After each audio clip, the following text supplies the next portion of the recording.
جوان پسر بود که اخلاق خوب نداشت. برای هر چیز و هر کار زود عصبانی میشد و با قهر و غضب سخنهای قبیح میگفت.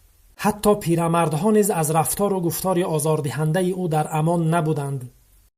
روز پدرش به او یک بالغه و مقدار میخ میدهد و چنین سپارش میکند: هرگاه که قهر و غضب کردی و سخن قبیح زدی و یا با رفتار آزاردهنده ات کسی را رنجاندی، باید یک میخ را به تخته بزنی.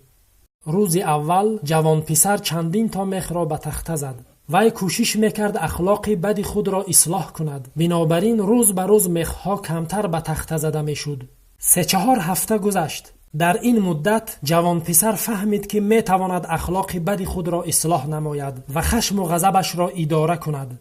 روز فرا رسید که او یگان دانه میخ را به تخته نزد. در این باره به پدرش گفت. پدرش این دفعه چنین سپارش داد: پسرم، اکنون هر بار که قهر و غضبت را اداره کردی و از رفتار و گفتار قبیح خودداری نمودی، باید یک میخ را از تخته بکنی. روزها گذشتند و جوان پسر توانست که همه میخها را از تخته بکند. وی در این باره به پدرش خبر داد.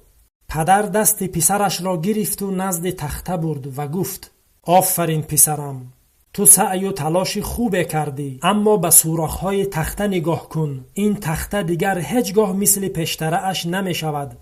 وقتی تو قهر و غضب کرده به دیگران سخن قبیح میزنی یا رفتار آزاردهنده نشان میدهی، این کار تو مثل همین میخها در دل و جان آنها تأثیر خواهد گذاشت و فراموش نخواهد شد. هر یک میخی که به دل دیگران میزنی هیچگاه اثرش از بین نخواهد رفت، هرچند که هزاران بار هم بخشش پرسی.